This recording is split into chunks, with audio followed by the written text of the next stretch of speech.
दोस्तों, आज की कहानी सुनने के बाद आप अपना पूरा फोकस सिर्फ अपने काम पर करेंगे। बस इसी पर आधारित है मोटिवेशनल कहानी। इसको सुनने के लिए, इसको समझने के लिए आपको अंत तक बना रहना बहुत ज़रूरी है। तो चलो आज शुरू करते हैं। एक बार की बात है, एक लड़का था। उसका नाम शवल था, जो नगर में रहता था। वह अपने जीवन से बहुत निराश था। उसकी निराशा का कारण यह था कि वह अब तक अपने जीवन में कुछ भी नहीं कर रहा था। उसके माता पिता उसे ताना मारते थे कि आपके सभी मित्र कुछ ना कुछ कर रहे हैं, लेकिन आप अभी भी घर बैठे हैं। दोस्तों के बीच भी अक्सर उसका मजाक उड़ाया जाता था। वह कभी कहीं नहीं जाता था। लोग उससे पूछते थे कि आप क्या कर रहे हो। उसे यह बताने में भी शर्म आ रही थी। मैं कुछ नहीं कर पा रहा था। धीरे धीरे उसने रिश्तेदारों से मिलना जुलना बंद कर दिया और लोगों से मिलना भी कम कर दिया। वह ज़्यादातर समय घर पर ही रहता। वह अकेला रोता और भगवान को कोसता और अपनी किस्मत को भी कोसता। अब उसे अपना जीवन बोझ लगने लगा था। कभी कभी वह सोचता कि अब वह कुछ करने के योग्य बनेगा, और फिर वह सोचता कि जिंदा रहने से अच्छा है कि मैं मर ही जाऊं। एक दिन वह अपने नगर की एक गली से गुजर रहा था। तभी उसने देखा कि एक उपदेशक दुख और परेशानी पर उपदेश दे रहा था। वह भी उसी भीड़ में सबसे पीछे बैठ गया और गुरु के प्रवचन सुनने लगा। उपदेशक कह रहा था कि दुख एक शिक्षक की तरह है, जो हमें जीवन की सच्चाई दिखाता है और हमें जीने का सही रास्ता दिखाता है। आप चाहे जो जिंदगी जीना भी सीख सकते हैं। गुरुजी उपदेश दे रहे हैं कि तुम चाहो तो कुछ भी हासिल कर सकते हो, और अगर चाहो तो एक कोने में बैठकर रो भी सकते हो। इन सभी बातों का सबल ध्यान से सुन रहा था, लेकिन शिक्षक की यह बातें उसे पसंद नहीं आई। उसने खड़े होकर कहा कि कुछ भी सीखने से दुख दूर नहीं होता, इसमें केवल दर्द होता है। दुख ही पीड़ा का अंत है। ऐसा लगता है कि इसके बाद कुछ होने वाला नहीं है। इसे कुछ भी फर्क नहीं पड़ता। इसके सामने तो मौत भी छोटी लगती है। उपदेशक ने कहा, फिर तुम्हारा दुख क्या है? सबल ने उसके सामने अपनी सारी व्यथा सुनाई और पूछा, मेरे दुख का कोई उपाय है तुम्हारे पास? यह सुनकर शिक्षक मुस्कुराए और बोले, तुम उस दिन मेरे पास आओ जब आपके जीवन में वास्तविक दर्द हो। मैं आपकी समस्या का समाधान अवश्य करूंगा। यह कहकर गुरु वहां से चला गया। अब सबल ने सोचा, वही मेरा दुख नकली तो नहीं है? क्या मैं जिस दर्द से गुजर रहा हूँ वह नकली है? मेरा दुख कोई नहीं समझ सकता। जब माँ बाप नहीं समझ सकते तो गुरु क्या समझेगा? उसने दुखों की व्यथित होकर सबल ने एक फैसला लिया कि अब वह कुछ करेगा। सबल ने एक छोटा व्यवसाय शुरू कर दिया, पर उसे सफलता नहीं मिल रही थी। लेकिन उसके घर वाले पूछते हैं कि तू क्या कर रहा है? कुछ कोशिश कर रहा है। वह अपने व्यवसाय में लगा रहा और धीरे धीरे उन्हें सफलता मिलने लगी। फिर उसने गति पकड़ी और केवल 3 साल के अंदर ही वह एक बड़ा बिजनेसमैन बन गया। अब सबल के आसपास ऐसा कोई लोग नहीं था जो उसकी परवाह करता था, जो उससे प्यार करता था। अब उसके परिवार के सदस्य भी उसकी तारीफ करते करते नहीं थक रहे थे। दिन ब दिन उसके मित्रों की संख्या बढ़ती जा रही थी और अब वह अपनी जिंदगी से बहुत खुश था। उसके कुछ दोस्तों ने उन्हें सलाह दी कि जब आप एक बड़ा बिजनेसमैन बनकर बहुत खुश हो तो सोचिए आपको कितनी खुशी होगी अगर आप इस शहर और इस राज्य के सबसे बड़े बिजनेसमैन बन जाते हैं। तो कितने लोग आपसे जुड़ना चाहेंगे, आपकी ज़िंदगी कितनी बड़ी ख्याति होगी, और वह स्वयं राजा भी अपने दोस्ती करना चाहेंगे, जो ज़रूरत पड़ने पर ही आपसे पैसे उधार लेंगे। दोस्तों की यह बात सुनकर सबल के मन में घर कर गई। अब वह और पैसे कमाने की कोशिश करने लगा और उसी के चक्कर में उसे लालच आ गया। लेकिन उसे यह सब बहुत जल्दी चाहिए था। वह समय बर्बाद नहीं करना चाहता था। उसका अधिकांश समय इन्हीं चीज़ों को प्राप्त करने में लगने लगा। इसलिए वह ऐसे काम करने लगा जो सही नहीं था। उसने बड़ा उधार लेना शुरू किया। उसके दोस्तों से पैसे की मात्रा और अधिक मुनाफा कमाने के लालच में वह अपने साल में और अपने माल में मिलावट करने लगा। उसने अन्य व्यापारियों के खिलाफ भी साजिश रची और उन्हें डराया धमकाया।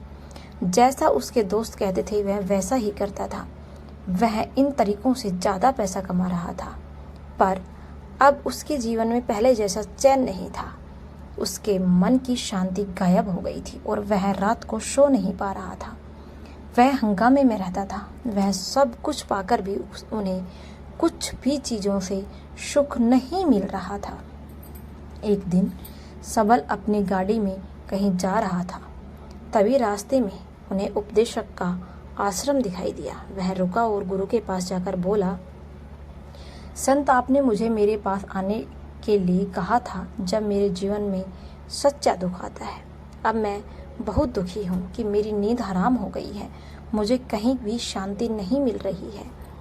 इस प्रकार सबल ने अपनी सारी समस्या गुरु को बता दी। गुरु ने कहा, जब तुम पहली बार मुझसे मिलने आए थे तब भी तुम किसी दुख में थे। आपने उस दर्द से क्या सीखा? सबल ने कहा कि सिर्फ सोचने और चिंता करने के से कुछ नहीं होता। आपकी दृष्टि को सच करने के लिए यह कार्रवाई करता है। और सिर्फ काम करने से कुछ नहीं होता, परिणाम भी मिलना चाहिए। परिणाम सबसे ज़रूरी होता है।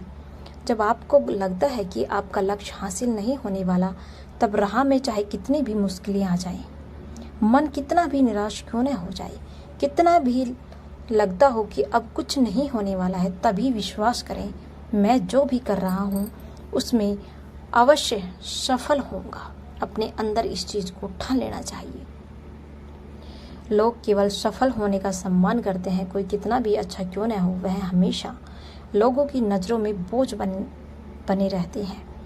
यह सब सुनकर उपदेशक मुस्कुराया और बोला, जब आपके पास तो यह वास्तविक दुख नहीं है, यह तो टेम्परेरी है। अपने जीवन में वास्तविक दुख आए तब मेरे पास आओ, मैं उसे ठीक कर दूंगा। सबल ने जाते समय साधु को सोने के सिक्कों से भरा एक घड़ा भेंट किया और घड़े को देखकर गुरु ने कहा कि यह मेरे किसी काम का नहीं है।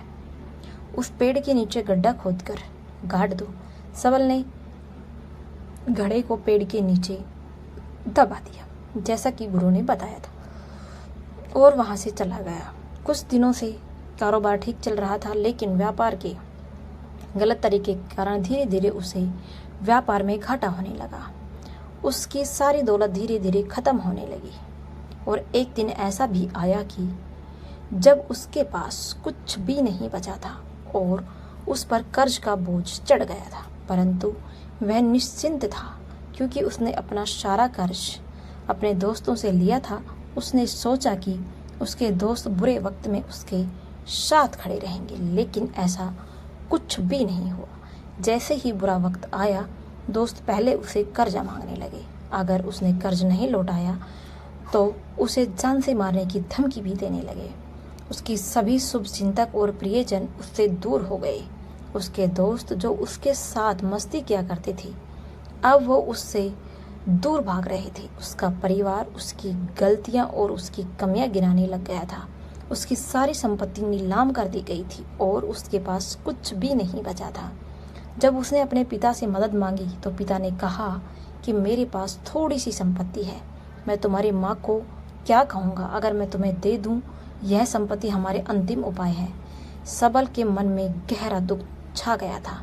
उसके आसपास कोई नहीं था जो उसके दुख को समझ सके, जो उसे संभाल सके। जनता के इस विश्वासघात के कारण वह अंदर से पूरी तरह से टूट चुका था।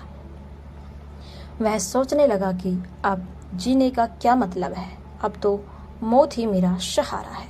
वह आत्महत्या करने के लिए पहाड़ी पर जा रहा था। तब से उसे याद आया कि वह शिक्षक ने उससे कहा था कि मेरे पास आओ, जब तुम्हारे जीवन में वास्तविक दुख होगा तो मैं उसका उपाय तुम्हें जरूर बताऊंगा।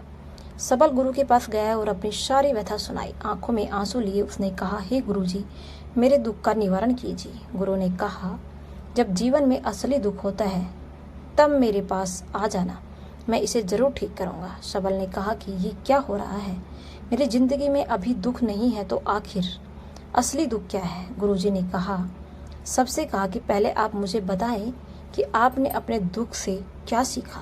सबल ने कहा कि मैंने वह सीखा जो लोग हमारे जीवन में आते हैं, वह हमारी सफलता और प्रगति के कारण वो हमें धोखा जरूर देंगे, क्योंकि बुरे समय में वे हमारे साथ नहीं खड़े होंगे। वे अच्छे समय में ही हमारा फ़ायदा उठाएंगे और बुरे समय में हमें पीछा छोड़ देंगे, क्योंकि आजकल की दुनिया कुछ इसी तरह की होती जा रही है। उन लोगों पर ही भरोसा करें जो हमारे बुरे समय में हमारे साथ खड़े रहते हैं, लेकिन ऐसे लोग बहुत कम होते हैं। लेकिन जिसके पास है उसकी सराहना करनी चाहिए, उसका अपमान नहीं करना चाहिए। मैंने कभी भी किसी के खिलाफ साजिश नहीं रखनी चाहिए। अपना काम ईमानदारी और धैर्य से करना चाहिए और कभी लालची मत बनो। अपने सारे दुख दर्द और अनुभव बयां करने से के बाद उसको एक अच्छी सीख दी गुरुजी ने, और वह सीख यह थी कि सबल गुरुजी के सामने आंखों में आंसू लिए बैठ गया।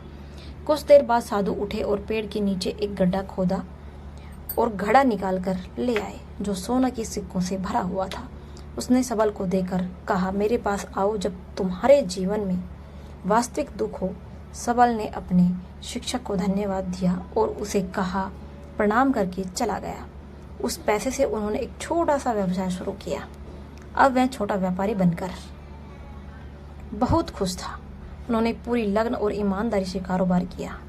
जल्दी ही वह अपने शहर का एक बड़ा व्यापारी बन गया। उसका जीवन सुख सुविधाओं से भरा हुआ था, लेकिन कोई कितना भी अच्छा क्यों न हो, लेकिन जीवन में दुख तो आता ही है। तो सबल के जीवन में भी दुख आते थे, अपने माता पिता की मृत्यु के रूप में।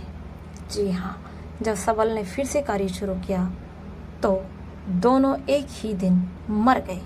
सबल अपने माता पिता से बहुत प्यार करता था, इसलिए उसके निधन से उन्हें गहरा सदमा लगा। वह शव को ले गया, दोनों को शमशान घाट ले गया जहाँ अंतिम संस्कार किया। वहाँ उसने अपने माता पिता का शव जलता हुआ देखा तो उसका मन बेचैन हो उठा। उसके मन में कई सवाल उठने लगे और वह घर वापस आ गया। इसलिए उसने अपने माता पिता के घर और संपत्ति को देखा जिसके लिए उसके पिता हमेशा लड़ते रहे। आज जो छूटा पड़ा था, जिन्होंने उसकी देखभाल की, उसके लिए लड़ने वाला इस दुनिया में चले गए हैं। उसके पिता ने जो कुछ भी कमाया वह सब यहीं रह गया है। इस चीज को सोचकर वह दुखी हो रहा था। एक दिन पहले तक उसके पिता मारपीट करते थे किसी के साथ उसकी संपत्ति के लिए। आज वो खुद इस दुनिया से चले गए। उसका मन ऐसे अनेक विचारों से बवंडर में आ गया। वह अंदर से अकेला और डरा हुआ महसूस कर रहा था। वह खाली महसूस कर रहा था। उसे लगा कि कुछ है, वह समझ नहीं सक रहा है। इन्हीं विचारों में वह विलुप्त सा होता जा रहा था। इसलिए वह गुरु के पास गया। उसे देखकर गुरुजी ने कहा, क्या जीवन में कोई दुख है? सबल ने कहा, वैसे तो जीवन में कोई दुख नहीं है, अब कुछ अच्छा चल रहा है, लेकिन आज मेरे माता पिता का देहांत हो गया है। मैं इस घटना से बेहद दुखी और परेशान हूँ। गुरुजी ने कहा, इसमें दुखी होने की क्या बात है? एक दिन सबके अपनों को मरना है। कोई ना कभी जिया है और न ही कभी जिंदा रहेगा। एक दिन तुझे भी मरना है। शायद तुम कल ही मर जाओगी या आज भी मर सकते हो। यह सुनने के बाद वह बहुत दुखी हो जाता है। सबल ने कहा, क्या कह रहे हो गुरुजी? मैं मर जाऊंगा, लेकिन मैं अभी जवान हूँ। गुरु ने कहा कि जब भी जी रहे हैं इस भ्रम में कि मृत्यु केवल दूसरों को आती है, बड़ों के पास ही आती है, तो यह गलत फहमी है। लेकिन जवान और बूढ़े मर जाते हैं, बच्चे मर जाते हैं। मौत की कोई उम्र नहीं होती है। मौत से उम्र का कोई लेना देना भी नहीं है। कौन कब चला जाए कोई भरोसा नहीं है। यह सभी को प्रभावित करता है। मास्टर जी की यह बातें सबल के मन में घर कर गई और वह चुपचाप चला गया। लेकिन उसका मन अभी भी बेचैन था। वह खाली महसूस कर रहा था। वह सारा दिन अपने बारे में ही सोचता रहता था कि वह कौन है, वह इस दुनिया में क्यों आया है। क्या जीवन का लक्ष्य केवल चीज़ों को खोना है और मरना है? ऐसे कई सवाल उसके दिमाग में लगातार उठ रहे थे, लेकिन उन्हें अपने किसी भी सवाल का जवाब नहीं मिल रहा था और उसका दुख दिन ब दिन बढ़ता ही जा रहा था। इसलिए कुछ दिन बाद वह फिर से गुरुजी के पास पहुंचा और बोला, हे गुरुजी, हे मेरे स्वामी, मैं आपसे एक बात पूछना चाहता हूँ। मैं बहुत दुखी हूँ क्योंकि मैं यह नहीं जान पा रहा हूँ कि मैं कौन हूँ और मैं इस दुनिया में क्यों आया हूँ। यह सुनकर गुरुजी मुस्कुराए और बोले, आज आपके जीवन में पहली बार सच्चा दुख उत्पन्न हुआ है। यह वास्तव में दुख कहलाने के लायक है। हम नहीं जानते कि हम कौन हैं, हम क्यों आए हैं और हम क्या कर रहे हैं। यह एक सच्ची घटना है। कैसे करना है? सबल ने अपने गुरु से कहा कि उसकी दुर्दशा दूर करो। तो गुरु ने कहा कि हम सभी इंसान हैं, जीवन भर संग्रह करते रहते हैं। सबल ने कहा कि सभी इंसान जीवन भर धन, सम्मान, परिवार, प्रतिष्ठा, मित्र, शत्रु आदि जमा करता है और एक दिन सब कुछ यहीं रह जाता है। गुरु ने पूछा, क्या हम एकत्रित की गई चीजों में से कुछ भी अपने साथ लेकर जा सकते हैं? सबल ने कहा, कोई भी नहीं। इंसान अपने साथ कुछ भी नहीं लेकर जा सकता, वह सिर्फ अकेला ही जाता है। मेरे माता पिता भी अपने साथ कुछ भी नहीं लेकर गए। सब कुछ, धन, संपत्ति, वैभव, सब कुछ यहीं पर छोड़ कर गए हैं, जिसके लिए वह सारी जिंदगी लड़ते रहे थे। शिक्षक ने कहा, अब मेरी बात ध्यान से सुनो। इस संसार में हमें जो संग्रह करना चाहिए वह हम नहीं करते। चीज़ें हमारे सामने होती हैं लेकिन हम उन्हें देखने की कोशिश नहीं करते।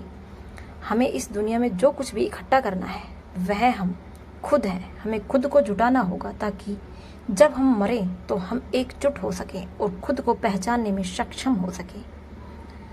इसके लिए हमें क्या करना है?